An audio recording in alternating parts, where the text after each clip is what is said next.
action, let's go. 저 건물을 찾으러. Evolusi merupakan salah satu teori maupun cabang dalam khasanah ilmu pengetahuan. Teori tersebut menyatakan terjadinya sebuah perubahan pada makhluk hidup atau spesies secara gradual atau perlahan-lahan. Evolusi berasal dari bahasa Latin yaitu evolvo, yang berarti membentak.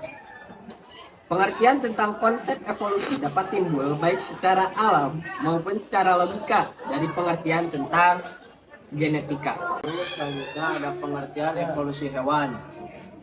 Evolusi hewan adalah perubahan pertumbuhan perkembangan secara bergestur-gestur dan perlahan-lahan.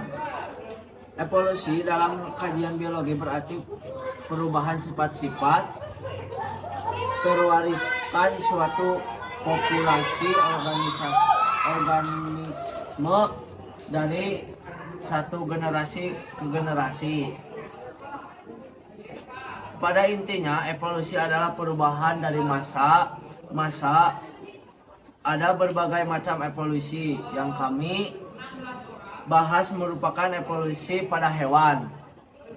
Evolusi pada hewan misalnya terjadi pada kuda yang ternyata dahulu memiliki jari kaki seperti manusia. Namun karena evolusinya kuda tidak lagi memiliki jari, hanya menyisakan satu jari tengah besar pada masing-masing kakinya. Selanjutnya ada evolusi pada invertebrata. Makhluk mikroskopis pertama muncul di lautan 3,5 miliar tahun lalu. Invertebrata pertama lahir di air. Kambrium misalnya adalah hewan bertumbuh lunak dengan keras atau cangkang. Ada banyak ciri utama dan evolusi invertebrata.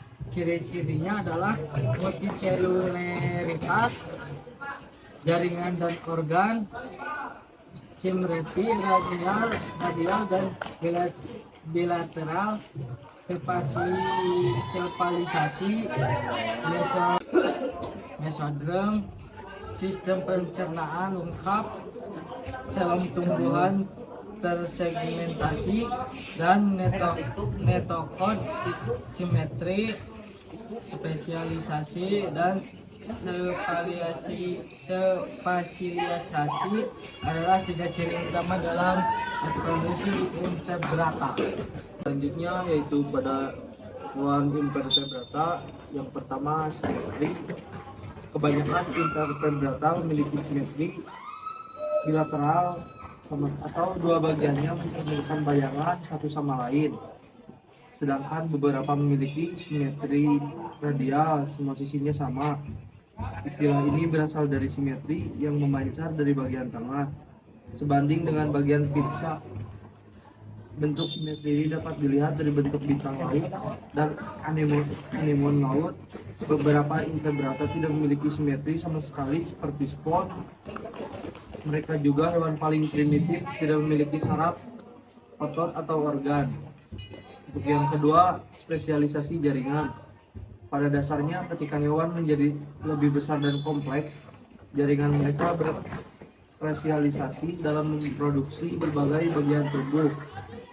Sel saraf berbeda dengan sel otot karena mereka melakukan tugas yang berbeda atau terspesialisasi, mirip dengan perbedaan sel ginjal dengan sel paru. Yang ketiga adalah spesialisasi atau tren evolusi ke area jaringan saraf yang terkonsentrasi, mulut dan organ indera ke arah ujung depan hewan. Dilanjutkan dengan klasifikasi invertebrata. Evolusi invertebrata telah membentuk banyak karakteristik dasar organisme tingkat tinggi, mulai berspesies spores paling awal hingga echinoderma yang lebih baru. Ada 30 prium invertebrata yang masih hidup sampai saat ini sebagai berikut. Yang pertama adalah Atrobra atau tersegmentasi tersegmentasi dengan anggota badan bersendi dan sistem peredaran darah terbuka seperti udang dan lipan. Selanjutnya ada Echinodermata, memiliki embrio di mana pembukaan anus lebih dahulu, kemudian mulut, binak laut, teripang, bulu babi. Moluska, filum kerang gurita cumi-cumi. Moluska memiliki kaki yang berotot yang disebut mantel. Cnidaria, termasuk ubur-ubur, hidrozoa dan kerang.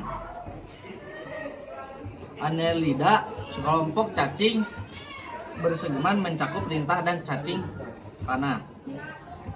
Porifera, anggota filum Porifera invertebrate paling awal. Platyhelminthes, cacing pipih yang mempunyai simetri nematoda, cacing pipih dan cacing gelar. Selanjutnya ada evolusi pada invertebrata. Pada akhir tahun 1990, paleontologis yang bekerja di Cina menemukan koleksi beragam fosil berusia 515 juta tahun.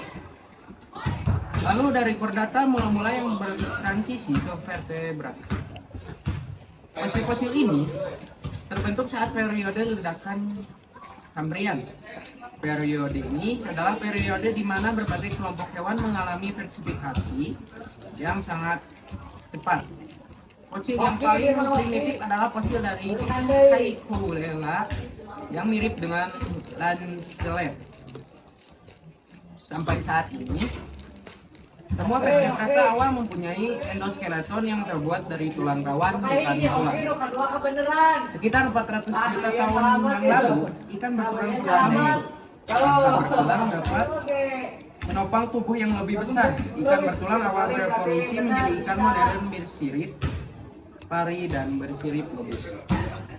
Selanjutnya ada evolusi dari kelas vertebrata lainnya, yaitu ada amfibi. Pertama kali berevolusi dari nenek moyang ikan bersirip lobus sekitar 365 juta tahun yang lalu. Vertebrata pertama yang hidup di darat, tapi mereka harus kembali ke air, artinya harus tinggal dekat perairan. Hewan yang termasuk kelas amfibi seperti katan. Dua, ada reptil, berevolusi dari nenek moyang amfibi 300 juta tahun yang lalu. Mereka bertelur ke tuban dan melakukan pembuahan internal, bisa tinggal di mana saja. Hewan yang termasuk kelas reptil adalah kadal, iguana, ular, dan lainnya. Mamalia dan burung sama-sama berevolusi dari nenek moyang yang mirip burung. Hewan yang termasuk dalam kelompok ini yaitu tikus, kelelawar, kucing, kera, ikan paus, kuda, kijang, sapi, dan kerbau. Nah, selanjutnya ada agnatha yang tidak berhahang. Ciri-cirinya tubuh bulat, panjang atau silindris. Hewan yang termasuk kelas agnatha yaitu belut mandarin dan hagfish. Selanjutnya ada Conchlites, itu ikan bertulang rawan. Hewan ini yang termasuk kelas Conchlites adalah pari, hiu, dan chimera.